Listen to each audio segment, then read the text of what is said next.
La clase que les voy a presentar es sobre técnicas diagnósticas que se basan en la reacción de antígenos y anticuerpos. Es importante, antes de entrar a la temática central, recordar qué se entiende por un antígeno y qué se entiende por un anticuerpo. Un antígeno es cualquier sustancia que es capaz de estimular una respuesta inmune. Generalmente los mejores antígenos son proteínas o glicoproteínas, pero en teoría cualquier sustancia podría ser considerada antigénica. ¿Qué es un anticuerpo? Es esta proteína, ¿cierto? Conocida como inmunoglobulina, que es sintetizada por células plasmáticas del sistema inmune frente a un antígeno específico. ¿Ya? Acá destaco la palabra específico debido a que este es el punto clave de estas técnicas que vamos a conversar a continuación.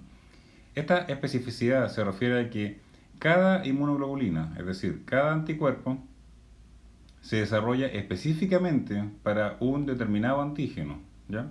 Significa que solamente un anticuerpo puede reconocer a un tipo específico de antígeno, por lo tanto es altamente específico. Y eso es una gran ventaja para las técnicas que se desarrollaron a partir de este principio. Ahora, ¿cómo utilizar la especificidad de los anticuerpos para fines diagnósticos? Ahí, bueno, un grupo de científicos, ¿cierto? Mediante diversos tipos de ensayos se dio cuenta de que esto podía ser utilizado para desarrollar algunas técnicas muy interesantes de diagnóstico. Estos anticuerpos entonces son muy específicos para un determinado antígeno. Ahora, si yo quiero obtener anticuerpos frente a un antígeno que a mí me interesa, es posible inmunizar a un animal frente a ese antígeno de interés y luego purificar el anticuerpo que se va a generar en ese animal, ¿ya? Lo que se conocían antiguamente, o no tan antiguamente, ¿cierto? Como anticuerpos policlonales, que me voy a referir posteriormente. Entonces, yo tengo un antígeno que me interesa, inmunizo al animal frente a ese antígeno y él va a producir entonces anticuerpos frente a este y yo podría purificarlos desde su suero.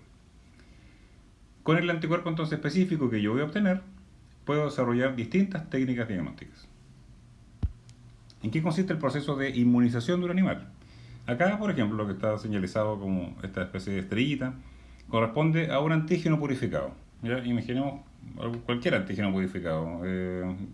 Teóricamente, cualquier proteína, incluso partes de una proteína podrían ser considerados antígenos. Lo que se hace es inmunizar, es decir, se inyecta ya mediante una preparación bastante simple cualquier animal, puede ser un humano, en este caso un ratón, conejo, ¿cierto? Se usaba comúnmente caballos, cabras, ovejas, ¿ya? Pero lo más frecuente es en laboratorio ratones o conejos. Se inyecta entonces este antígeno que me interesa. El sistema inmune de este animal va a producir anticuerpos contra ese antígeno específico. Y yo podría entonces purificar los anticuerpos producidos por este conejo o este ratón y obtener entonces un anticuerpo primario, ¿ya? Este es el nombre que recibe, anticuerpo primario, desarrollado en ratón o conejo anti el antígeno problema, ¿ya? El antígeno que me interesa. Yo tengo entonces un anticuerpo primario anti, supongamos, colocamos un nombre para poder visualizarlo más claramente. Supongamos que me interesa producir un anticuerpo contra la proteína llamada queratina, ¿cierto? Que está localizada en la piel. Yo entonces inyecto esta queratina para inmunizar, esta queratina humana, ¿cierto? A estos ratones que van a reconocer a esta queratina humana como un antígeno extraño. Su sistema inmune va a producir anticuerpos primarios contra la queratina y yo al purificar este anticuerpo desde el suero voy a obtener entonces un anticuerpo primario antiqueratina humana desarrollada en ratón o conejo dependiendo de cuál utilice. A partir de este anticuerpo primario, ¿cierto? Que va a ser nuestro tesoro, ¿ya? Porque es uno que tiene un costo bastante elevado, pero permite usos muy interesantes y muy importantes desde el punto de vista diagnóstico y también de investigación. Este anticuerpo primario entonces nos va a permitir desarrollar 4 técnicas al menos que se basan o que utilizan como reactivo primario este anticuerpo, que son la inmunofluorescencia, la inmunohistoquímica, la inmunocromatografía y el test de ELISA. Entonces vamos a referirnos a cada uno de ellos eh, con un poco de detalle, ¿cierto? Lo importante es que entiendan cuándo se utiliza una técnica, cuándo se puede utilizar la otra, las ventajas y desventajas que tiene cada una. Pero tal como les mencioné en algún momento, estas técnicas, ¿cierto? Como dice su nombre, son técnicas, ¿ya? Uno termina de entenderlas cuando las empieza a utilizar. En algún momento ustedes van a tener alguna pregunta y van a usar estas técnicas para responderla y ahí entonces al hacerlo uno va a realmente entender el potencial que tiene. Pero con esta pequeña clase lo que pretendo es de alguna forma inducirlos a que conozcan estas técnicas y sepan que existen, porque muy probablemente lo van a utilizar en algún momento. ¿Ya? Estaba que se desarrollaba a partir de un animal que estaba inmunizado, recibe el nombre de anticuerpo policlonal. ¿Ya? Ahí lo que estoy indicando, policlonal. ¿Por qué se llama así? Pensemos que la técnica inicialmente consistía, ¿cierto?, en inyectar este antígeno que me interesaba a un conejo, en el caso de este ejemplo, donde sus linfocitos se van a diferenciar, ¿cierto?, en célula plasmática y van a producir anticuerpos contra el antígeno que me interesaba. Yo extraigo suero de este animal, ¿ya? Eh, y lo que obtengo en el suero es un suero que tiene la presencia del anticuerpo primario que me interesa, pero este conejo, ¿cierto?, en su vida ha tenido contacto con muchos tipos distintos de antígenos. Por lo tanto, aparte de tener mi anticuerpo primario, el que me interesa, va a tener otros anticuerpos que ha ido desarrollando a lo largo de su vida. ¿Ya? Por eso se dice que este antisuero es policlonal, significa que tiene múltiples clones ya de linfocitos que producen anticuerpos para distintos tipos de antígenos y entre esos el que me interesa a mí. ¿Ya? Entonces, este es el nombre que recibe, policlonal. Las ventajas de un suero policlonal es que es relativamente barato de obtener, porque a veces uno inmuniza bueno, al animal y puede ir de alguna forma ordeñándola, ya con comillas, ordeñando su suero para sacar el anticuerpo que me interesa en volúmenes bastante grandes. Pero ahora con todos los movimientos de protección al bienestar animal y muchas veces por los costos que implica mantener una granja de animales que producen anticuerpos, se ha desarrollado una técnica que es el que están viendo hacia su lado derecho, que consiste en producir hibridomas, ¿ya? Que producen el anticuerpo específico, el primario que me interesa, y solamente este, ¿ya? Y se le dio el nombre de anticuerpos monoclonales, es decir, son altamente puros, con solamente un clon que produce el anticuerpo que a mí me interesa. El cómo se desarrolló este hibridoma es más complejo. En resumen, consiste en una técnica de cultivo celular que fusionó células tumorales, ¿ya? Con linfocitos que se obtenían del vaso de un animal que estaba produciendo el anticuerpo que me interesaba, ¿cierto? Acá tenemos la tumoral, células de mieloma, que se fusionan con linfocitos del vaso que produce mi anticuerpo primario de interés y tal como ocurre con las células tumorales, ¿cierto? La proliferación, replicación y vida es prácticamente eterna, por lo tanto yo tengo en una plaquita Petri este hibridoma que produce mi anticuerpo primario de manera prácticamente ilimitada. Mientras yo le mantenga un medio de cultivo con nutrientes, ¿cierto? Y en buenas condiciones, va a producir el anticuerpo y es el que actualmente se comercializa, ¿ya? Anticuerpos monoclonales. En resumen, entonces, la fuente de anticuerpos primarios que voy a tener va a ser policlonal, obtenida de animales inmunizados, y el hibridoma, ¿cierto?, que me permite obtener anticuerpos muy puros, que son conocidos como monoclonales. ¿Cuáles son las ventajas, así en resumen, de los anticuerpos monoclonales y los policlonales? Que, repito, van a ser nuestra materia prima para desarrollar las técnicas diagnósticas que vamos a conversar ahora. Por ejemplo, los policlonales, como les comentaba, tienen toda la historia inmunológica de este animal. Voy a tener que este suero reconoce a varios antígenos diferentes. Ya voy a tener anticuerpos contra la bacteria X que reconoció alguna vez el conejo, el suero que le inyecté, si el conejo se vacunó, etcétera. Voy a tener entonces que va a reconocer a varios epítopes este mismo suero. En cambio, los monoclonales reconocen a uno único, muy específico. La especificidad puede variar ¿ya? En los policlonales porque recuerden que depende de un animal, ¿ya? Y un animal es un sistema vivo que tiene sus diferentes etapas de su vida, ¿cierto? En que su sistema inmune puede estar más o menos productor de anticuerpos, por lo tanto la especificidad podría variar ¿ya? Entre las distintas sangrías, esas ordeñas que les contaba yo que se realizan con estos animales. En cambio, el anticuerpo monoclonal, esta célula, este viridoma, es prácticamente una maquinita que produce anticuerpos y no varía, ¿ya? Sino que lo produce de manera muy constante. La afinidad entonces de los policlonales varía entre las sangrías, en cambio de los monoclonales esa afinidad es fija. El rendimiento es, en este caso, por ejemplo, en el caso de los policlonales, es alta, ¿ya? Los anticuerpos monoclonales pueden ser bajas, pero como les contaba, tienen muchas ventajas que los llevan a ser una técnica muy utilizada actualmente. El costo de los monoclonales sigue siendo alto.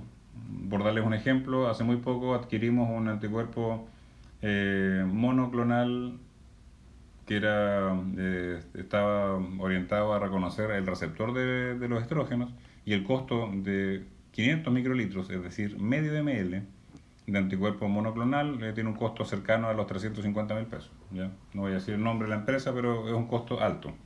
Eh, Ahora, si ustedes lo piensan desde el punto de vista de la investigación, es un costo asumible, ¿cierto? Porque no es que con estos 500 microlitros, este medio ml, se gasta en un procedimiento, sino que esto rinde muchos usos que podría ser bien utilizado para producir varios papers científicos o diagnósticos de, por ejemplo, receptores de estrógeno en cáncer de mama, etcétera. ¿Ya? Por lo tanto, es un costo alto, pero las aplicaciones que tiene son bastante altas.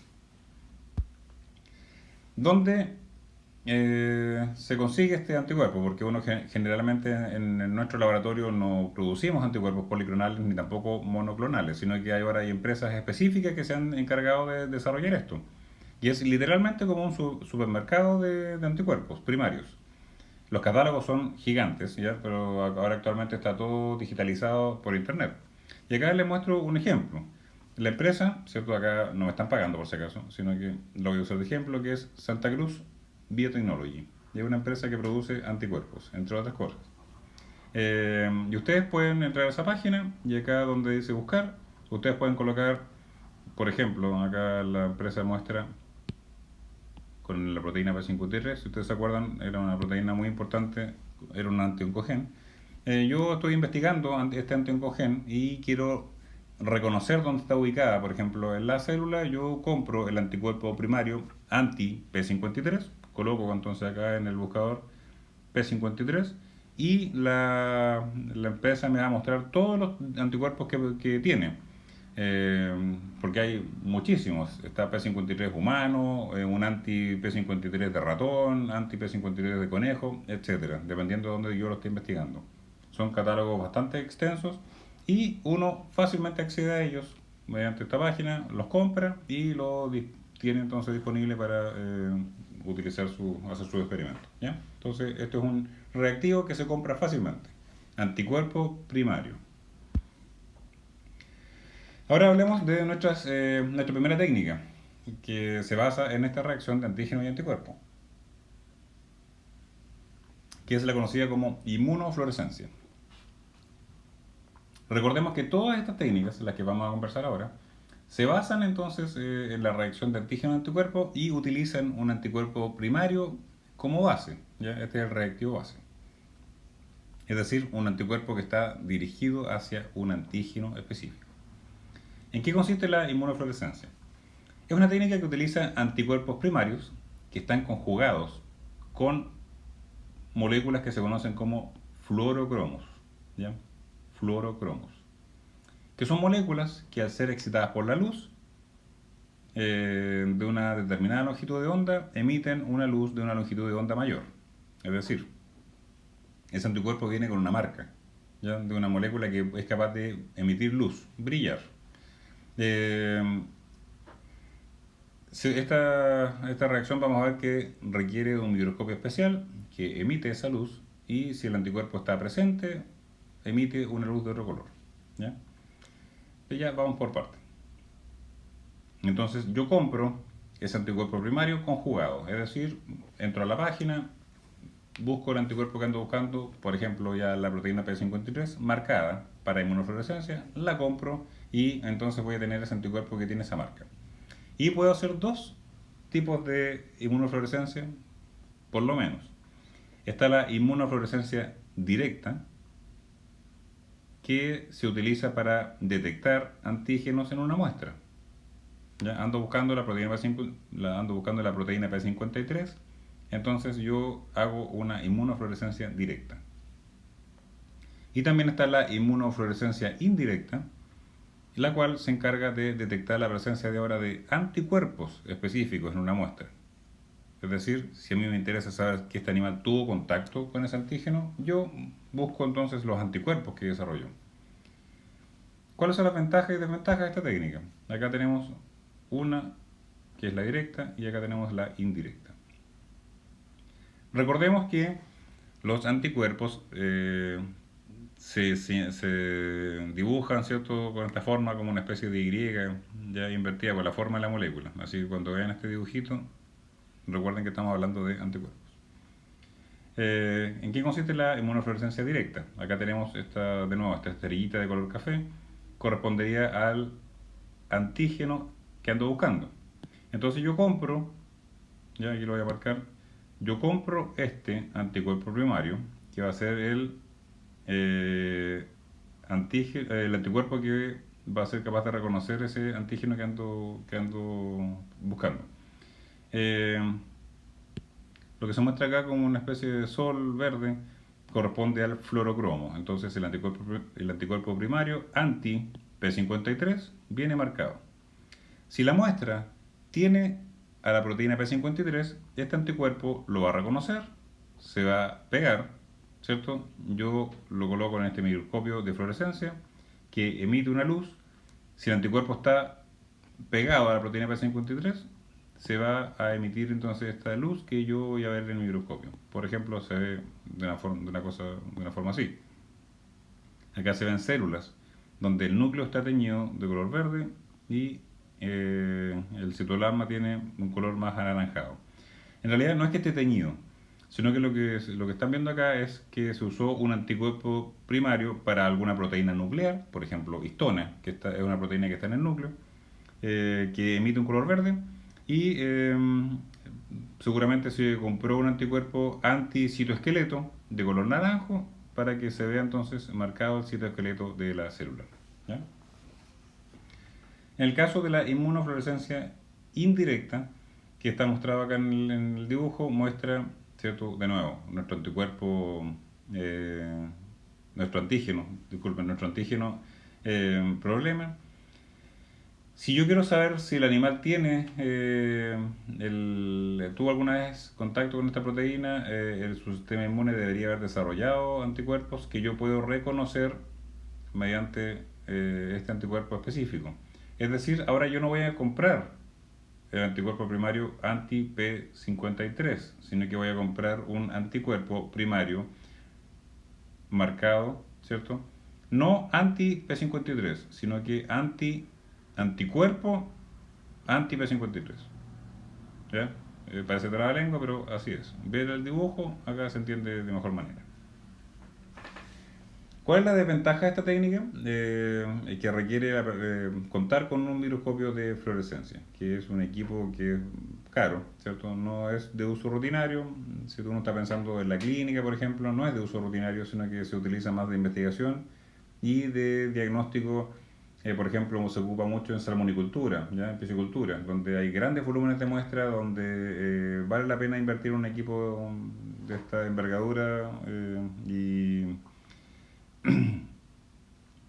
se justifica, ¿ya? Actualmente, ¿cómo ha evolucionado esta técnica? Esta técnica sigue basándose obviamente en el anticuerpo primario marcado con fluorocromo, pero ahora los microscopios, por ejemplo, el llamado microscopio confocal, permite ver simultáneamente muchos anticuerpos primarios marcados de distintos colores y uno obtiene imágenes tan espectaculares como esta, que muestra un cultivo de células originados de neuroblastos, ya donde vemos distintos tipos de células que se originan, algunos originan astrocitos, distintos tipos de glía, axones, etcétera, ¿ya? Donde yo entonces coloco una mezcla de anticuerpos que reconocen distintos antígenos marcados y voy sacándole de varios colores. Acá, por ejemplo, en azul están marcados los núcleos, en verde probablemente está marcando una proteína específica de astrocitos, en naranjo está marcando de otra proteína específica de otra glía, ¿ya? Etcétera. Lo importante que permite ahora esta técnica de reconstruir imágenes, ver varios anticuerpos al mismo tiempo, optimizar el uso de las muestras y ha sido una herramienta muy buena de investigación, ¿ya? La fluorescencia no es estable, ¿ya? No es estable en el tiempo.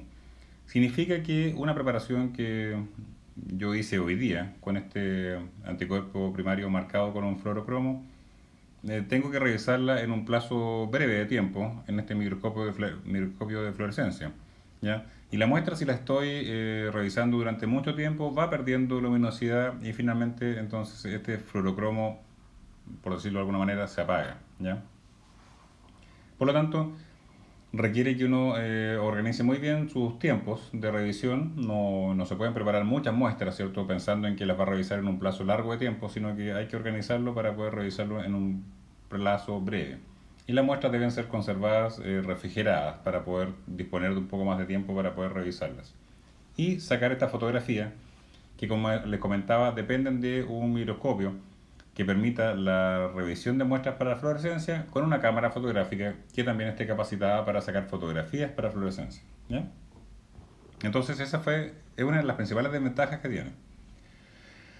Y a raíz de esto surge entonces la necesidad de desarrollar una técnica que está emparentada con la fluorescencia, que es la inmunohistoquímica, que ofrece la ventaja de que la reacción química que ocurre en este caso es estable en el tiempo y uno puede guardar la muestra durante años, ¿cierto? Manteniendo la reacción positiva y de esta forma entonces permitió organizar los tiempos de investigación o de diagnóstico de otra forma, ¿ya?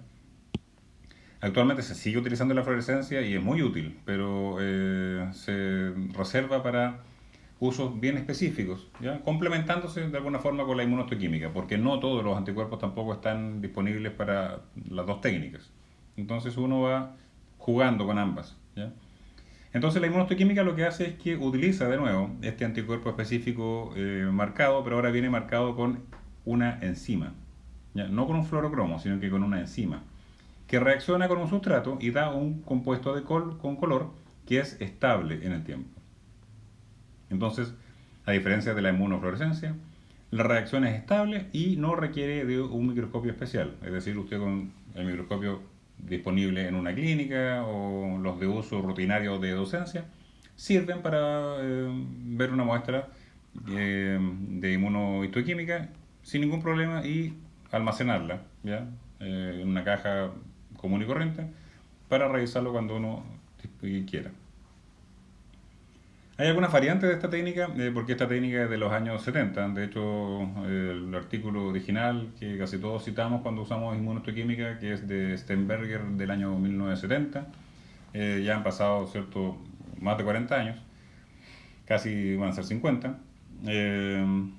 donde esta técnica se ha ido mejorando, se han ido agregando nuevas variantes que permiten que la reacción sea más estable, sea con más contraste de color, etcétera, pero sigue siendo al principio el mismo, un anticuerpo primario marcado con una enzima.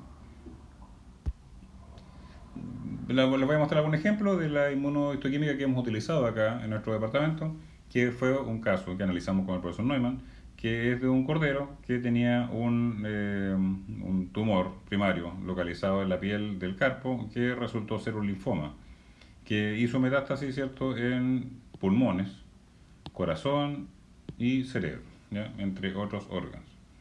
El caso fue interesante, era un cordero que tenía 2 meses, por lo tanto le atrajo nuestra atención y dimos la posibilidad de publicar este caso debido a la edad tan baja que tenía este cordero de 2 meses y la envergadura de las metástasis, el tamaño, ¿cierto?, de los focos metastásicos, y entonces vimos la posibilidad de escribirlo y enviarlo a alguna revista científica que pudiera interesarse en ello. Actualmente ya no basta con un diagnóstico hecho con hematoxilina eosina común y corriente, sino que ahora también hay que ser un poco más específico, y es por eso que la inmunohistoquímica y la inmunofluorescencia ofrecen esas respuestas un poco más elaboradas frente a una pregunta, y es por eso entonces que nosotros la utilizamos. ¿En qué caso la utilizamos? Por ejemplo, acá vemos la muestra de pulmón, ¿ya? Acá está parte del parénquima pulmonar, y el tumor, ¿ya? Uno de los focos metastásicos.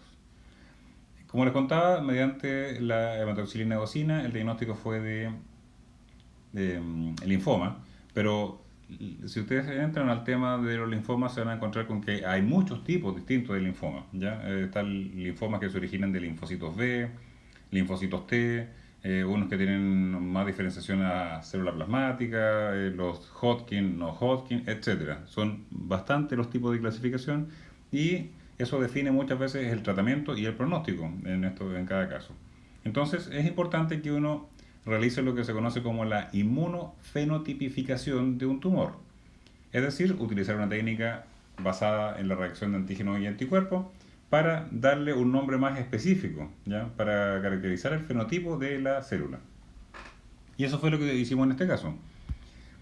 Conseguimos, gracias a colaboraciones de otros investigadores de la Universidad Católica, de la Pontificia Universidad Católica, donde nos facilitaron anticuerpos primarios para reconocer proteínas específicas de las distintas líneas de linfocitos. ¿Cuáles? Linfocito B o linfocito T, es decir, anticuerpo primario que reconoce proteínas del linfocito T y proteínas específicas de linfocito B. Por tanto, se consiguió un anticuerpo antiproteína del linfocito B, no le vamos a colocar nombre todavía, sino que vamos a llamarle así, ¿no?, para entender el ejemplo. Antiproteína específica del linfocito B y un antiproteína del linfocito T, marcado con esta enzima. Esta reacción de color café, de este de color marrón, es la reacción típica de la inmunohistoquímica, ¿ya? Las células entonces se ven de un color café cuando la reacción es positiva. Y lo que se ve de color más celestito son los núcleos. Se le puede hacer un contraste con hematoxilina para que se vean los núcleos. En este caso, la reacción positiva fue con el antiproteína del linfocito B. Por lo tanto, podríamos decir que este era un linfoma del linfocito B, ¿ya? Entonces ya le dimos un nombre más específico a este tumor. Y de esta forma se puede hacer con muchos tipos de tumores, no solamente tumores, sino que también buscando otros tipos de antígenos, bacterias, ¿cierto?, proteínas virales, etc. El uso es prácticamente ilimitado. Entonces con esto tenemos inmunofenotipificado el linfoma, ¿ya? Es del linfocito B. Ahora, ¿hay alguna forma de ver cómo prolifera este tumor, por ejemplo? ¿Cómo proliferan los linfocitos? Una cosa es ver mitosis, pero también existen marcadores de proteínas que son específicas de la proliferación celular, como el Ki67. ¿Ya? Es una proteína que participa en el proceso de división celular. Y en este caso, la fotografía que ustedes están viendo, donde se ven células de nuevo de color marrón, son las que dieron reacción positiva a un anti-Ki67. Es decir, las células que están con color café son células que estaban proliferando, ¿ya? Por lo tanto, uno puede contar esto y decir, en este tumor la proliferación celular es X número, y eso implica entonces que uno de alguna forma define un tratamiento cuando corresponda. Esto es muy utilizado en oncología en humanos, ya donde se aplican tratamientos y para allá va también el desarrollo de la medicina veterinaria. Y entonces esta técnica permite hacer todo este tipo de cosas y muchas más. Lo importante es, por ahora, que ustedes entiendan que a diferencia de la fluorescencia, el anticuerpo primario está marcado con una enzima que da una reacción estable en el tiempo y no requiere el uso de anticuerpos microscopios, perdón, de microscopios específicos para fluorescencia, sino que cualquier microscopio permite ver la, la imagen. ¿Ya? La inmunofluorescencia y la inmunohistoquímica se utilizan para muestras de tejidos, ¿ya? O de células, es decir, muestras que son sólidas. Corte histológico, cultivos celulares especialmente. Hay otras dos técnicas, que es las que les voy a mencionar ahora, que utilizan de nuevo el anticuerpo primario, pero de otra forma. ¿Ya? Una técnica es el test de ELISA, que probablemente ustedes la han escuchado porque fue un test muy famoso, ¿ya? Y sigue siendo un test muy famoso, que se hizo conocido por el test que se utilizaba para el VIH, ¿ya? SIDA, el test de ELISA. Es una técnica que se basa en la reacción de antígenos y anticuerpos. De nuevo, también utiliza anticuerpos, quiero decir, anticuerpos primarios. Pero en este caso no es para muestras sólidas de tejido o de cultivo celular, sino que es para muestras que son líquidas, ¿ya? Muestras como suero, por ejemplo. Suero obtenido desde la sangre, ¿ya? Muestras líquidas. ¿En qué consiste esta técnica? Uno acá puede hacer o comprar los pocillitos que se utilizan o placas de ELISA donde se incuba la muestra. Tenemos dos tipos de ELISA: el ELISA indirecto, que es para detectar anticuerpos específicos, y el ELISA de captura o ELISA sándwich, que es para detectar antígenos en una muestra. En el primer caso, el ELISA indirecto, como dice su nombre, se utiliza para detectar anticuerpos. ¿En qué caso me interesaría a mí detectar anticuerpos en una muestra de suero? Y es, por ejemplo, si utilizamos el ejemplo del VIH, es para saber si esa persona ha tenido contacto o no con el virus del SIDA. Las personas, a pesar de que los anticuerpos que se desarrollan para este virus de la inmunodeficiencia no tienen efecto terapéutico, ¿ya? De alguna forma, sí puede ser utilizado como diagnóstico. Cuando una persona toma contacto con el virus, su sistema inmune desarrolla anticuerpos contra el virus. Ahora, que esos anticuerpos sirvan para proteger al paciente es otro tema, pero sea como sea, el paciente desarrolla anticuerpos contra el virus. El virus no está siempre circulante en sangre, por lo tanto, si yo hiciera una técnica diagnóstica en que se encargara de detectar el virus del SIDA, es probable que en algunos, dependiendo de la etapa de la enfermedad, hay personas que son portadoras, pero a veces el virus no está circulante, no siempre sería posible detectarlo, ¿ya? En cambio, los anticuerpos antivirus del SIDA van a estar presentes en su suero en cualquier etapa de la enfermedad. Por lo tanto, la técnica de ELISA lo que hace es eso: buscar los anticuerpos que esa persona desarrolló contra el virus, y eso estaría indicando que en algún momento esa persona tuvo contacto con el virus, por lo tanto es portadora, ¿ya? Eh, por lo tanto, entonces el ELISA indirecto va a buscar esos anticuerpos que me van a contar que esa persona tuvo contacto con el virus. Por lo tanto, entonces, veamos la siguiente imagen. Uno adquiere estos pocillitos, ¿ya? Que acá, bueno, muestran estos distintos colores, que es la reacción positiva, pero probablemente han visto estos pocillos en el laboratorio, donde, ¿qué se hace con ellos? Lo que está mostrando acá, imagínense, esta línea negra está mostrando el fondo del pocillito. Acá lo voy a marcar y después lo voy a borrar, ¿ya? Supongamos que acá tenemos el fondo de cada pocillito, de lo que les mostré recién. Son unas placas muy pequeñitas, porque utilizan poquita muestra, y uno puede hacerlo o pero generalmente comprarlo. Entonces supongamos en este ejemplo que quiero hacer una ELISA indirecto para un test de VIH. ¿Qué es lo que se hace? El pocillito que yo compro, ya esta placa de ELISA, viene con antígenos del virus del SIDA en el fondo de la placa pegados, ¿ya? Entonces yo compro este que estoy marcando acá, pocillo que trae al virus adherido en el fondo, o en realidad más que el virus completo son epítopes del virus, ¿ya? Epítopes del virus. Eh, yo tomo la muestra de suero de esa persona y si esa persona tuvo contacto con el virus, desarrolló anticuerpos, que es el que está marcado acá en amarillo, ¿ya?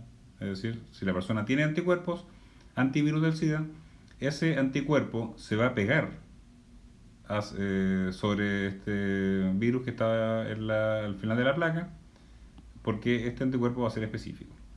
Pero ese anticuerpo obviamente es del suero de la persona, no está marcado, yo no tengo cómo saber que está presente porque no lo puedo verlo. Entonces, ¿qué es lo que se hace después? Se coloca un anticuerpo primario anticuerpo humano. ¿Ya? Significa que entonces, por ejemplo, en un ratón, yo inyecté anticuerpo humano para que el ratón haga un anticuerpo anticuerpo humano y yo lo marqué con una enzima que está mostrado acá en verde. Por lo tanto, si esta plaquita de ELISA tiene adherido un anticuerpo humano, el anticuerpo de ratón que fue desarrollado antihumano se va a pegar sobre ella, como muestra acá el esquema. Y este sí viene marcado. ¿Ya? Yo entonces después le coloco el sustrato a la enzima y si esta reacción, este conjunto está presente, va a dar un color como el que se mostraba acá. Es decir, las de colorcito celeste o azul significa que se formó este complejo entonces. ¿Ya? De nuevo, bueno, ustedes la ventaja de esta clase grabada es que pueden retroceder, ¿cierto? Y volver a escucharlo. ¿Ya? Pero por costumbre le vuelvo a repetir. En la placa PD, si yo estoy buscando, si yo estoy buscando anticuerpos contra un virus específico, supongamos el del SIDA, compro la placa de ELISA entonces que tiene el virus en el fondo. Si la muestra de problema es positiva, significa que tiene el anticuerpo antivirus del SIDA, se va a pegar sobre ella y después le coloco un segundo, le coloco el reactivo, el anticuerpo primario anticuerpo humano para que se forme entonces este complejo. ¿Ya? Miren el dibujo con calma y se van a dar cuenta ahí entonces que tiene sentido. Este sería el ELISA indirecto. Hay otra variante del test de ELISA que es el que dice acá ELISA Sandwich, que como ustedes se fijan en la imagen, acá de nuevo vamos a marcar la plaquita de ELISA. Lo que hace en este caso es que yo no estoy buscando anticuerpos en la muestra, sino que lo que estoy buscando es antígenos. Vamos a buscar acá de nuevo ELISA de captura o sándwich, y es para detectar antígenos en la muestra. ¿Ya? Significa que ahora lo que yo ando buscando es esta pelotita azul que representa entonces al antígeno, supongamos un virus. Por lo tanto, en ese caso, la placa de ELISA que yo voy a comprar no va a tener el virus pegado abajo, sino que voy a tener un anticuerpo que reconoce el virus pegado abajo. Si esa muestra de suero tiene el virus, ese virus va a quedar pegado en el anticuerpo específico contra ese virus que traía la plaquita. ¿Ya? Pero eso no lo puedo ver. ¿Qué es lo que hago después? Le coloco un anticuerpo específico contra ese virus para que se pegue encima, por eso se llama sándwich, que va quedando al medio. Y posteriormente un anticuerpo marcado anticuerpo contra ese virus. Ahora uno dice, bueno, ¿por qué tanto paso acá? Esto es para amplificar la reacción, ¿ya? Porque uno podría colocar directamente este anticuerpo contra el virus. Pero esta cadenita, ¿cierto? Este complejo permite que más de un anticuerpo se pegue sobre este otro anticuerpo y la reacción es más notoria, ¿ya? Porque muchas veces la reacción es muy tenue y a veces no es capaz de detectarse y por lo tanto uno podría dar un falso resultado de negativo. Por lo tanto, entonces esta técnica de ELISA Sandwich ofrece esa ventaja. Resumen, ELISA indirecto detecta, este es mi problema, tiene o no anticuerpos contra un antígeno, y el ELISA Sandwich, el problema es, ¿tiene antígeno o no? Muestra entonces de suero. ¿Ya?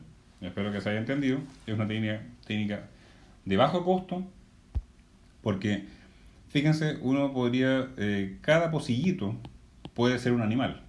Por lo tanto, esta técnica es muy buena para diagnósticos de un gran número de muestras de suero de animales. ¿Ya? Investigación, por ejemplo, o diagnóstico. Uno podría, muchos animales con una plaquita que en este caso no es muy grande y permite entonces optimizar muy bien los anticuerpos, y el uso de esta técnica es bastante general porque se ha reducido cada vez más su costo. ¿Ya? Eso es entonces el ELISA indirecto y el ELISA Sandwich. Muestras entonces líquidas, muestras especialmente de suero. El último test que vamos a hablar sobre, que se basa en esta reacción de antígeno-anticuerpo, es la inmunocromatografía. El nombre suena bastante complicado, pero seguramente todos han escuchado ejemplos de este tipo de test, que es el conocido el test de embarazo, ¿ya? Es uno de los ejemplos que existe en este caso. También está el test rápido, ¿cierto?, para la leucemia felina, del SIDA felino, que son test que uno compra, son inmunocromatografías que son un test muy rápido para detectar y analizar la muestra problema. En este caso son muestras líquidas, puede ser una muestra de orina o una muestra de suero, ¿ya? Bueno, la magia, ¿cierto?, del video es que ustedes pueden poner pausa y leer lo que está acá. Yo les voy a explicar en qué consiste la técnica de inmunocromatografía mediante un esquema, ¿ya? Pero acá lo que dice básicamente estos 4 párrafos es cómo funciona esta técnica. Dice acá que se basa en la migración de una muestra a través de una membrana de nitrocelulosa. La nitrocelulosa es muy parecida a un papel, ¿cierto? A un papel absorbente, donde la muestra se pone en un extremo del papelito y va migrando esa muestra de orina, por ejemplo, a través de ese papel y va tomando contacto con distintos componentes de esta técnica. Ya lo importante entonces es que esta muestra líquida va a migrar por este papelito. Este es el principio básico de esta técnica. De nuevo, todas funcionan mediante esta reacción de antígeno y anticuerpo. Si la muestra contiene el antígeno problema, se va a unir a un conjugado formando un complejo inmune que migra a través de la membrana y eh, se basa en esto, ¿ya? En el esquema va a ser mucho más fácil de entender. Ustedes, como les contaba, pueden colocar pausa y leerlo con calma después de ver el esquema. Tal como les comenté, el ejemplo clásico es el test de embarazo. Más de alguno o alguna pasó susto alguna vez y tuvo que tomar contacto con este test. Se puede conseguir fácilmente en una farmacia, hay distintas marcas, pero todas funcionan bajo el mismo principio. Por si no lo conocen, ahí está, ¿ya? Ahí van a encontrar de varias marcas, rosado, de color morado, con adorno, con cara de guagua, lo que ustedes quieran, pero si usted lo desarma va a encontrar esta plaquita, esta membrana de nitrocelulosa con nuestro problema.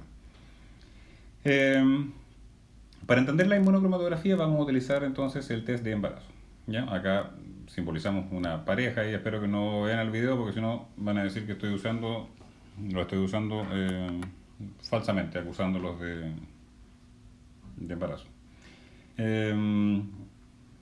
Lo que muestra acá entonces es que la hormona que estamos buscando en el caso del test de embarazo es la HCG, ¿ya? O la hormona gonadocoriónica humana. Para el caso de una mujer que no está preñada, no va a tener la hormona, por lo tanto va a ser negativo. En el caso de una mujer que está con preñez, va a producir esta hormona, por lo tanto va a tener en su orina y en la sangre la hormona y esa es la que yo voy a andar buscando para poder saber si está o no embarazada. Entonces desarmamos este test de embarazo y vemos cómo funciona, ¿ya? Vamos a ir por partes. La muestra se pone a este nivel, ¿ya? Vamos a ver qué ocurre en el caso positivo. La muestra se pone entonces en un extremo del test de embarazo. Acá está, en ese hoyito. ¿Ya? Ahí se pone entonces la muestra de orina. La membrana de nitrocelulosa es lo que está acá abajo, ¿cierto? Que es como una especie de papel absorbente donde la muestra va a ir difundiendo, ¿ya?